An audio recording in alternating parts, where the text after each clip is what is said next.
Welcome back. Employers are calling for the COVID-19 vaccine to be made mandatory for Australian workers. At-risk and essential workers will be among the first to receive a COVID vaccine when it rolls out. Labor's Joel Fitzgibbon says it's about managing the rights of employers and employees, while Nationals MP Barnaby Joyce believes most Australians will be willing to get the jab. Certainly employees would need to be able to demonstrate they have a problem with the vaccine, maybe a doctor's certificate. There will be people out there with pre-existing conditions that will have very legitimate concerns about the vaccines. And it may be that the government will need to nominate particular areas of businesses or service, including government services, where the risk is greatest. So I think there's a bit to know about the vaccine yet, and I think this thing's got a little bit of a way to run before we make those decisions. Of course, in the first instance, people will be lining up and arguing that it's their turn for the vaccine because there won't be enough vaccine to go around to everyone. You know, I don't think there's people are going to be sort of lining up trying to knock people over to get the vaccine. I think there'll be an orderly process to it. And I suppose if people have some fundamental religious reason why they can't be vaccinated, that's fair enough. But I think overwhelmingly, most people don't want to get sick, so we won't have to worry too much about it. For more on this, the CEO of Council of Small Business Organisations, Peter Strong, joins me now from Canberra. Peter, should the vaccine be mandatory for workers? Well, our big concern is liability.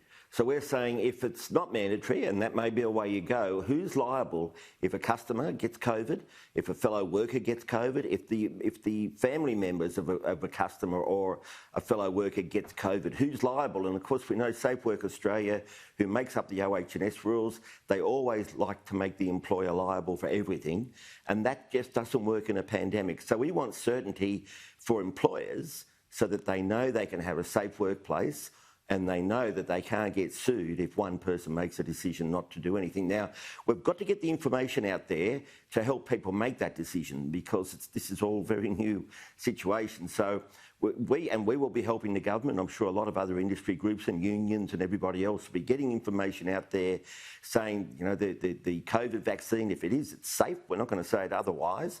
This is how it works. We have an immunologist advising us, giving us information so we can communicate the information that people need to make a decision. But we've got to make sure we aren't liable for somebody else's behaviour. I suppose one of the challenges is going to be that people might not necessarily be anti-vaxxers, but they might just be hesitant to take the vaccine straight away. It still, of course, will be probably all of 2021 until everyone in Australia can actually get the vaccine. But do you see that being a challenge, that maybe employers will want their workers to be vaccinated and they're just not ready to take the jab yet? Well, that's right. And let me say, there's some employers, like we're human beings as well, and I'm hearing from people saying, look, I really want to make sure this is safe before I take it. That's a very fair request. And because this isn't going to happen tomorrow, we've got time to develop a campaign to help people understand how it works. As I say, we've got an immunologist and Professor Andrew Carr, and he's been really good at translating medical speak into the general speak that we understand. And that's our job, is to say to people, this is what they've done, this is how it works, these are the hoops they've had to jump through so that people feel comfortable with it. Because I think it's quite reasonable. Someone says, hang on, has this been tested enough? And what we're hearing is that everything's following all the rules that they should be following, but it's up to us to communicate that. Do you believe employers should have the ability to stand down those who refuse to get vaccinated? If we're going to be made liable, if we can lose our houses or be sued or be sent to jail, then for having an unsafe workplace, then yes, we need to be able to do everything in our power to make it a safe workplace. And if that means standing someone down who hasn't had the vaccine, well, so be it. It's been a tough year for businesses across the country, particularly those in Melbourne. Now the Northern Beaches is suffering during what would normally be its busiest time of year. Do you think Australia is in a better position than we might have anticipated going into 2021? Oh, we're certainly in a lot better position than most of us thought. I don't know anybody, except those who denied COVID was a problem, I don't know anybody who thought that we'd be in this good a position. Of the top 20 economies in the world, you go and look at the health condition of the others compared to Australia. So we're well placed to make sure we continue that way. And as you can see, I've got a Go Local First badge on my lapel here. We've got to make sure that businesses survive through this and come out the other end, not just big businesses who can do that, but all the small businesses that make up community, that sponsor sports teams, that come up with innovation. We've got to make sure they survive, and then our economy can do what it can do best, which is be ahead of the rest. You say we're in a good position. How do you think 2021 will pan out for businesses? I suppose a big challenge will be when JobKeeper finishes up.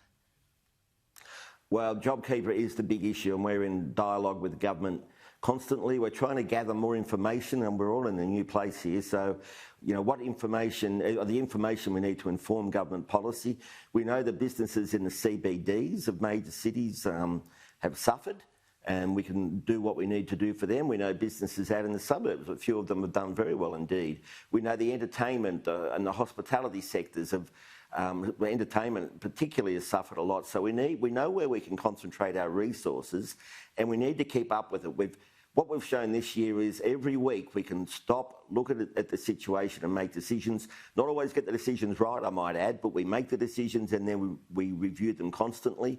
We have to continue with that. And we always say, let's go and support local communities. You're going to get the best result from the local people coming together, creating new opportunities or supporting people who will create new opportunities. So let's make sure we don't try and solve all the problems from one office in Melbourne or Sydney or Canberra. Great advice. The New South Wales Health Minister, Brad Hazzard, suggested supporting businesses during this New Year period, particularly those on the northern beaches that are in lockdown right now, by getting a takeaway coffee or getting a takeaway meal. How important are those small things to support businesses during such a tough time? Well, it's really important, and good on him for doing that. And the really interesting thing is people understanding more and more that it's not just the business you're supporting by doing that, it's the whole community. It's the jobs of young people and older people. It's keeping money rotating through a community. It's about the sports teams, as I said before. So having the Minister do that, congratulations to him. And, yep, support those local businesses in your local area and the northern beaches, because they're great businesses. And the ones that sell fish and chips, they sell great fish and chips. Peter Strong, thank you so much for joining me. Thank you.